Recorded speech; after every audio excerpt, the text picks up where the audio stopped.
আচ্ছা, আমাদের সম্পর্কে তৃতীয় ব্যক্তি কখন আসে বলুন তো? অর্থাৎ থার্ড পার্সেন্ট।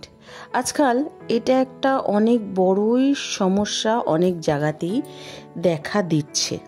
আজকাল আমরা অনেকেই এই সমস্যা দিয়ে কিন্তু কম বেশি সবাই আমরা পার করেছি। আবার আমাদের মধ্যে অনেকেই আছে যে এই সমস্যাটাকে ওভারকাম করে, খুব ম্যাচিওরভাবে এই সমস্যাটাকে হ্যান্ডেল করে। আবার অনেকে আছে সম্পর্কটাকে হারিয়ে ফেলে বা ভেঙে দেয়, তাই না? আমি কি ঠিক বললাম? কিন্তু এই যে তৃতীয় ব্যক্তি মানে আমাদের জীবনে যে থার্ড পার্সেন্টটা আছে না, কিন্তু এই থার্ড পার্সেন্টটা আমাদের জীবনে কেন আসে? এটা কখনো কি আমরা নিজের মনকে প্রশ্ন করেছি বা কখনো কি আমরা ভেবে দেখেছি? কেন ভাবিনি কোনোদিনও? তারা যদি আমাদের জীবনে আসে, আমরা তারা বিচলিত হয়ে যায় আমাদের মন, বা ঝগড়াঝাটিও আমরা কিন্তু করে ফেলি। কিছু কিছু মানুষ আছে সম্পর্কটাকে টেকাতেও পারে, আবার কিছু কিছু মানুষ আছে সম্পর্কটাকে টেকাতেও পারে না। কিন্তু আমার মনে হয় যে একটা তৃতীয় মানুষ আমাদের সম্পর্কে কেন আসছে। বন্ধুরা, আমি হচ্ছি তোমাদের মৌসুমি অ্যাডভিক লাইফস্টাইল থেকে। আমাকে একজন কোশ্চেন করেছিল যে আমাদের জীবনে থার্ড পার্টি কেন আসে। তো আজকের এই প্রশ্নর কিছু উত্তর আমরা জানার বা খোঁজার চেষ্টা করব। এটা একটা মানুষের প্রশ্ন বললে ভুল করব, এটা অনেক মানুষেরই প্রশ্ন। একটা মানুষের সম্পর্ক যখন তৈরি হচ্ছে, তখন দুটো মানুষের নিজে পার্সোনাল মতেই কিন্তু সম্পর্কটা তৈরি হচ্ছে। তারা হয়তো একে অপরকে ভালোবাসে বা একে অপরকে পছন্দ করে, কিন্তু সম্পূর্ণ ব্যক্তিগত ডিসিশনে বা ব্যক্তিগত মতামতই কিন্তু সম্পর্কের ধাপ শুরু করছে। আমরা কি কখনো ভেবে দেখেছি, আমরা যখন একটা কোনো সম্পর্কতে জড়াই, তখন কিন্তু আমরা কারোর পারমিশনও নিই না, এবং কি আমরা কারোর সাজেশনও কিন্তু কোনোদিনই নিই না যে আমি কি এই সম্পর্কে জড়াবো বা আমার কি এই রিলেশনে জড়ানো উচিত। এমন ছোট ছোট কারণ কিন্তু আমরা কারোর কাছ থেকেই খুঁজতে যাই না বা জানতে যাই না। কিন্তু এগুলোর মাঝে সমস্যাটা কোথায় হচ্ছে বলুন তো? সমস্যাটা হচ্ছে তখন যে এই সম্পর্কটাকে বা এই সিচুয়েশনগুলোকে তুমি ম্যাচিওরভাবে হ্যান্ডেল করতে পারছো না, তখন তোমার কারোর সাজেশন লাগে। ঠিক তোমরা এই ভুলটাই তখন তোমরা করে ফেলো। কেন বলো তো? সেটা হচ্ছে তোমাদের দুজনের যদি ঝগড়া হয়ে থাকে, তোমরা দুজন একে অপরকে ছাড়া তো আর কেউ জানো না যে তোমাদের দুজনের ঝগড়া হয়েছে। তখন তুমি তৃতীয় ব্যক্তিকে ডেকে আগ বাড়িয়ে যদি বলতে যাও যে জানিস, আমাদের না সম্পর্কটা ঠিক চলছে না, আমি যেরকম ভেবেছিলাম সে একদমই অপোজিট, আমাদের দুজনের সম্পর্কটা না ঠিক সেরকমভাবে মেতে উঠছে না, রোজ রোজ ঝগড়া আর ভালো লাগছে না, কি করব।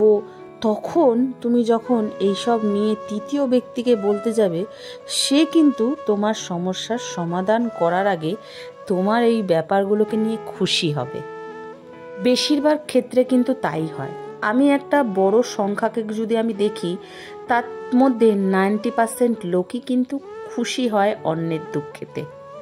কিন্তু কিছু মানুষ আছে ব্যতিক্রম রয়েছে, আমি তাদের কথায় যাচ্ছি না, বাট মেজরিটি যদি আমি ধরতে চাই, তাহলে বেশিরভাগ মানুষই খুশি হয়। এইবার তুমি তোমার প্রথম ভুলটা করলে যে তুমি তোমার ব্যক্তিগত বা কিছু সিক্রেট তুমি অন্যের হাতে তুলে ধরলে। বিষয় হচ্ছে সম্পর্কটা তোমার, পার্টনার তোমার, ঝামেলাটাও তোমার। তো বাইরের লোককে বলার আগে নিজেকে একবার চিন্তা করার দরকার সমস্যাটা কেন হচ্ছে, বা তুমি বেশি জানবে যে এই সমস্যাগুলো কেন তৈরি হচ্ছে। বাইরের লোককে বলার আগে অন্তত একবার ভাবা উচিত। কেন বলা উচিত? তুমি তোমার পার্টনারকে যতভাবে চেনো, তৃতীয় ব্যক্তিটা কিন্তু ততভাবে চেনে না। তাই জন্য তৃতীয় ব্যক্তি যখন তোমাকে সাজেশন দেবে, তার একটা গুণ দেখেই তোমাকে সাজেশন দেবে, সেই সাজেশনটা ঠিকও না হতে পারে। এই তৃতীয় ব্যক্তির কথা যদি শুনে তুমি চলো, তাহলে তোমার সম্পর্কটা ভেঙে যাচ্ছে, তৃতীয় ব্যক্তির বেনিফিট হচ্ছে। তাই সবার আগে তুমি একবার ভেবে নাও। তাই যা প্রবলেম হচ্ছে নিজেরা সর্ট আউট করো, নিজেরা প্রবলেম সলভ করো, কথা বলো। কথা বললে কিন্তু বড় বড় সমস্যারও হাল বের করা যায়। কি ঠিক বললাম তো?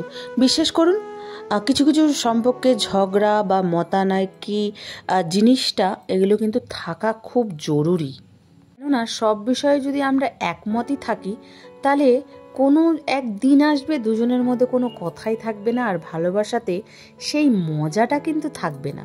ভালোবাসা তো খুনসুটি নিয়েই ভালোবাসা, তাই না?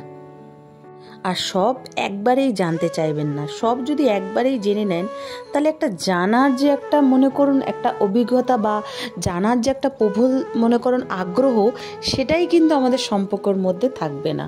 সম্পর্কটি টিকিয়ে রাখতে গেলে অনেক কষ্ট করতে হয়। পয়েন্ট নাম্বার 2, পার্টনারকে একটু সময় দিন, একটুখানি অপেক্ষা করুন। আমি বলছি না যে প্রচুর সময় দিয়ে দিন, কিন্তু একটু অন্তত সময় দেবেন। দেখবেন সঙ্গে সঙ্গে যদি আমরা কিছু জানার আগ্রহটা সঙ্গে সঙ্গে যদি আমরা কোনো কিছু করি না, তাহলে ঝগড়াটা বাড়ে বা কমে কিন্তু না আমাদের জীবনে। তার জন্য একটু সময় অন্তত দেওয়া উচিত। আমি বলছি না যে বেশি সময় দিয়ে ফেলো, তুমি যদি 24 ঘন্টা না দিতে পারো অন্তত 24 মিনিটটা তো তাকে দাও। এই 24 মিনিটের মধ্যে তুমি তাকে ছেড়ে কোথাও যাবে না, এটা তোমাদের একান্ত সময় যেন হয়ে থাকে। সেই মিনিটগুলো যখন বাইরের দুনিয়ায় লোক না আসে বা বাইরের তৃতীয় কোনো পার্টনার না আসে, সেখানে শুধু থাকবে তুমি আর তোমার সঙ্গী। এতে করে তোমরা দুজন দুজনকে আরও জানতে থাকবে, এতে তোরা দুজন দুজনকে তোমরা আরও ভালোবাসতে করবে। এটা ইম্পর্ট্যান্ট না তোমরা কি বিষয় নিয়ে কথা বলছো। এমনও নয় যে পার্টনারের সাথে কথা বলতেই হবে। সুখী সম্পর্কগুলো এগুলোই যে তুমি তোমার পার্টনারের সাথে ভালোবেসে সময়টাকে কাটার অনুভব করবে। সময়টা হচ্ছে তোমার কাছে অনেক দামি এবং সেই সময়টাকে শান্তিভাবে উপভোগ করবে। কারণ একটা সম্পর্কের সবার প্রথমে হচ্ছে শান্তি। শান্তি যদি না থাকে কিছুই নেই। তাই জন্য তুমি যখন তার সাথে সময়গুলো কাটাবে, সেখানে যদি শান্তি থাকে তাহলে আর কি আছে বলুন। তুমি যদি 24 ঘন্টা কথা বলে প্রীতির আলাপ করো, বাবু খাইছো, বাবু ঘুমাইছো, এগুলো করার থেকে তার থেকে 24 চুপ থেকে সময়টাকে অনুভব করাটাই ভালো। একটু যদি ক্লিয়ার করে বলি তাহলে কোয়ালিটি টাইম স্পেন্ড করো। কেননা তুমি যদি তার কথা মনোযোগ দিয়ে না শোনো, তখন তোমার পার্টনার তৃতীয় ব্যক্তিকে খুঁজবে যেন তার মনের কথাটা সে শান্তি মতো কাউকে শোনাতে পারে বা তার কথা কেউ মন দিয়ে শোনে। প্রথম সে চাইবে হয়তো তার অপর ব্যক্তি মানুষটা সে তার কথা শুনুক, তারপরে ধীরে ধীরে ধীরে সেই মানুষটা কখন তার মনের কোণে জায়গা নিয়ে চলে যাবে সেটা তুমি আর আমি কেউই বলতে পারবো না। যখন সে মনের কোণে জায়গা নিয়ে যাবে তখন তুমি হয়ে যাবে প্রাক্তন, আর তখনই হচ্ছে আমাদের সম্পর্কের ফাটলটা শুরু করে। সম্পর্ক ফাটল না ধরিয়ে তুমি যতটুকুই সময় দাও তাকে, সেই সময়টাকে কোয়ালিটি টাইম স্পেন্ড করো, সেই টাইমটাকে ভালোভাবে তাকে উপভোগ করানোর চেষ্টা করো। তখন তৃতীয় ব্যক্তি আসার কোনো চান্সও থাকবে না। আর ভরপুর ভালোবাসা কেয়ারিং তাকে দিয়ে তুমি বোঝানোর চেষ্টা করো তুমি তার পাশে ছিলে, থাকবে আর রয়েছো।